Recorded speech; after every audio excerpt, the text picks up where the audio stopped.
പശ്ചിമേഷ്യൻ സംഘർഷങ്ങൾ അവസാനം കാണാതെ മുന്നോട്ടു പോകുമ്പോൾ പല രാജ്യങ്ങളുമായും ബന്ധപ്പെട്ട വ്യാജ വാർത്തകളും പ്രചരിക്കുകയാണ്. ഇറാൻ ഇസ്രായേൽ സംഘർഷം രൂക്ഷമാകുന്നതിനിടെ ടെഹ്റാനിലെ ഉത്തര കൊറിയൻ എംബസിക്ക് നേരെ മിസൈൽ ആക്രമണം ഉണ്ടായതായി വാർത്തകൾ പ്രചരിച്ചിരുന്നു. ടെഹ്റാനിലെ ഉത്തര കൊറിയൻ എംബസിയിൽ ഇസ്രായേൽ മിസൈലുകൾ പതിച്ചതായി ഉത്തര കൊറിയൻ ഭരണാധികാരി കിം ജോങ് ഉൻ സ്ഥിരീകരിച്ചതായാണ് എക്സ് അടക്കമുള്ള സമൂഹ മാധ്യമങ്ങളിൽ പ്രചരിച്ചത്. ഇസ്രായേൽ വലിയ തെറ്റ് ചെയ്തുവെന്ന് കിം ജോങ് ഉൻ പറഞ്ഞതായാണ് പ്രചാരണം നടന്നത്. എന്നാൽ കിം ജോങ് ഉൻ അത്തരമൊരു പ്രസ്താവന നടത്തിയതായി സ്ഥിരീകരിച്ച രേഖകളില്ല. ഇസ്രായേൽ നടത്തിയെന്ന് പറയപ്പെടുന്ന ആക്രമണത്തെക്കുറിച്ച് പ്രധാന അന്താരാഷ്ട്ര വാർത്താ ഏജൻസികളും ഔദ്യോഗിക ഉത്തര കൊറിയൻ മാധ്യമങ്ങളും അദ്ദേഹത്തിന്റെ ഒരു അഭിപ്രായവും റിപ്പോർട്ട് ചെയ്തിട്ടില്ലെന്ന് ടൈംസ് നൗ ഫാക്ട് ചെക്ക് വിഭാഗം റിപ്പോർട്ട് ചെയ്യുന്നുണ്ട്. ഇസ്രായേൽ ഇറാനിൽ നടത്തുന്ന ആക്രമണങ്ങൾക്കിടെ ടെഹ്റാനിലെ ഉത്തര കൊറിയൻ എംബസിക്ക് കേടുപാടുകൾ പറ്റിയെന്ന് സോഷ്യൽ മീഡിയയിലൂടെ പ്രചരിച്ച വാർത്തകൾക്ക് പിന്നാലെ കിം ജോങ് വിഷയത്തിൽ പ്രചരിച്ചതായി കിംവദന്തികൾ ആരംഭിച്ചത്.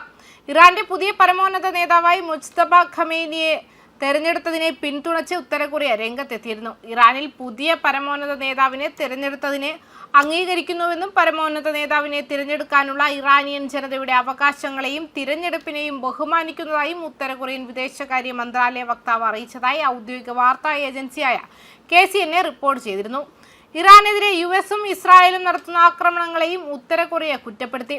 അതേസമയം ഇറാനെതിരായ അമേരിക്കയുടെയും ഇസ്രായേലിന്റെയും ആക്രമണങ്ങളെ നിയമവിരുദ്ധമായ ആക്രമണമെന്ന് ഉത്തര കൊറിയ പരസ്യമായി അപലപിച്ചിട്ടുണ്ടെങ്കിലും ഈ പ്രസ്താവനകൾ മേഖലയിലെ സൈനിക നടപടികളെക്കുറിച്ചുള്ള പൊതുവായ വിമർശനങ്ങളായിരുന്നു.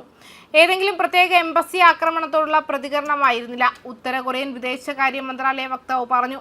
ഇറാനിയൻ വിദഗ്ധരുടെ അസംബ്ലി ഇസ്ലാമിക വിപ്ലവത്തിന്റെ പുതിയ നേതാവിനെ തിരഞ്ഞെടുത്തുവെന്ന സമീപകാല ഔദ്യോഗിക പ്രഖ്യാപനത്തെക്കുറിച്ച് ഇറാനിയൻ ജനതയുടെ പരമോന്നത നേതാവിനെ തിരഞ്ഞെടുക്കാനുള്ള അവകാശത്തെയും തിരഞ്ഞെടുപ്പിനെയും ഞങ്ങൾ മാനിക്കുന്നു. അമേരിക്കയുടെയും ഇസ്രായേലിന്റെയും ആക്രമണത്തെ വക്താവ് അപലപിച്ചു. പ്രാദേശിക സ്ഥിരതയെക്കുറിച്ചുള്ള ആശങ്കകൾ ഊന്നിപ്പറഞ്ഞു. എന്നാൽ ഉത്തര കൊറിയൻ എംബസിക്ക് നേരെയുള്ള ഇസ്രായേൽ ആക്രമണത്തെക്കുറിച്ച് പരാമർശിച്ചില്ല.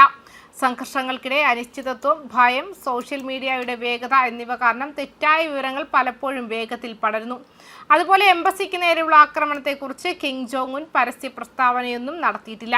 ടെഹ്റാനിലെ ഉത്തര കൊറിയൻ എംബസി ആക്രമണവുമായി ഇസ്രായേലിനെ ബന്ധിപ്പിക്കുകയും കിം ജോങ് ഉന്നിനെ ഉദ്ധരിക്കുകയും ചെയ്ത വൈറൽ അവകാശവാദങ്ങൾ തെറ്റും സ്ഥിരീകരിക്കാത്തതുമാണ്. ഇറാനിലെ സമീപകാല സൈനിക നടപടികളെക്കുറിച്ച് ഉത്തര കൊറിയ ആശങ്ക പ്രകടിപ്പിച്ചിട്ടുണ്ടെങ്കിലും ആരോപിക്കപ്പെടുന്ന എംബസി ആക്രമണത്തിനും ആട്രിബ്യൂട്ട് ചെയ്ത പ്രസ്താവനയ്ക്കും അവയെ പിന്തുണയ്ക്കുന്നതിന് വിശ്വസനീയമായ തെളിവുകളൊന്നുമില്ല. അത്തരം അവകാശവാദങ്ങൾ വിലയിരുത്തുമ്പോൾ വായനക്കാർ ഔദ്യോഗിക വാർത്താ ഉറവിടങ്ങളെയും സ്ഥിരീകരിച്ച പ്രസ്താവനകളെയും ആശ്രയിക്കണമെന്ന് വ്യക്തമാക്കിയിട്ടുണ്ട്. ന്യൂസ് ഡെസ്ക് കർമ്മ ന്യൂസ്.